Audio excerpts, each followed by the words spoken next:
In this video, I would like to share how amazing the runes are and how magically and practical they can be if we learn how to work with them. The runes are sacred, magical codes of nature that can be understood only once they have been properly learned and practiced. The runic alphabet is for curious and open-minded souls who are ready to reach beyond the mundane world and understand the creative powers within and around us. Each letter is a profound symbol, and together they represent a mystical language of the spirit. Once we begin to understand this intuitive method of communication, the runes will become wise guides to us on our path through life and possibly even lead us to a spiritual awakening. As we become more aware of their symbolism, we will start to receive their guidance by seeing one rune or set of runes in nature, or by frequently noticing symbols and archetypes that represent them. The most common places to receive a spontaneous runic reading are forests, natural parks and woods, because the runes are bound to the concept of the tree of life, also known as the world tree.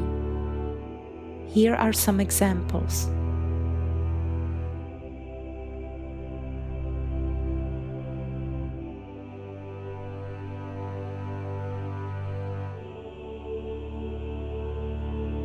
The exciting part is that the runes don't just deliver important messages, they also offer magical solutions.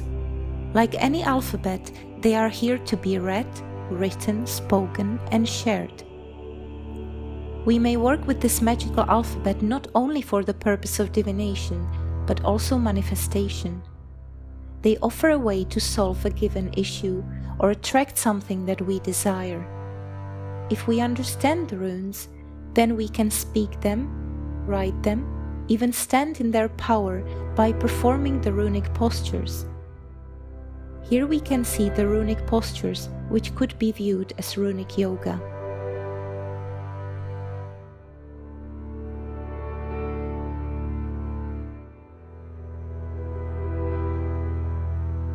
The beginning of your runic adventure may start with your own original set of runes.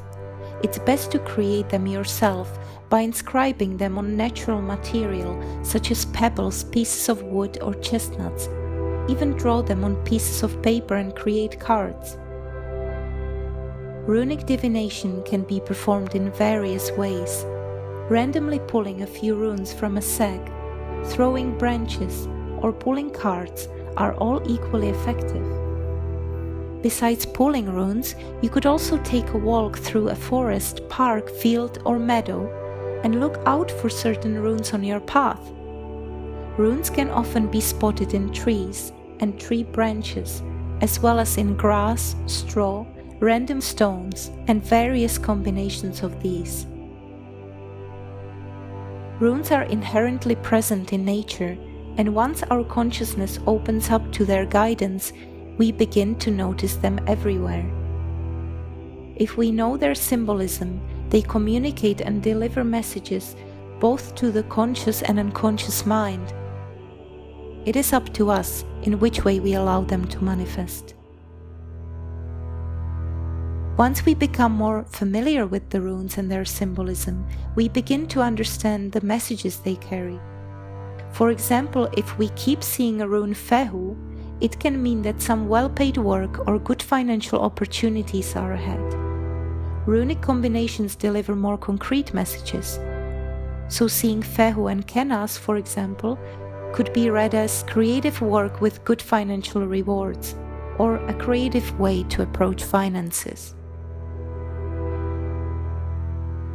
Intuition is the key here, as each person reads their runic messages in their own unique way. Like I said, what is most fascinating about the runes is that while they can be used as fortune-telling tools, they are mainly magical symbols. The runes don't only provide answers, they offer solutions.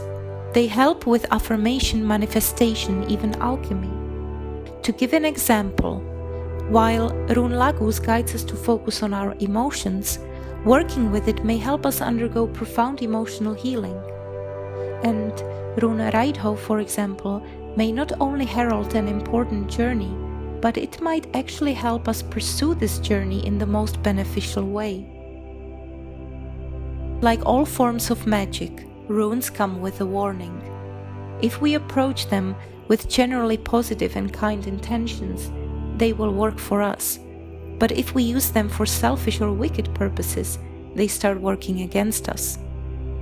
Like other magical symbols, the runes are generally neutral.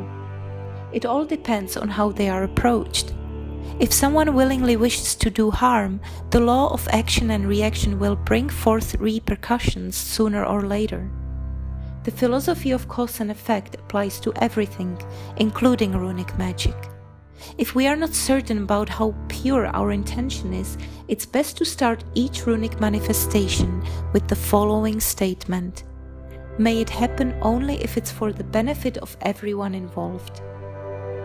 For attracting the energy of certain runes into our lives, it's best to visualize them, draw them, or chant them, and perform the runic postures, ideally combining all these methods for the most favorable result.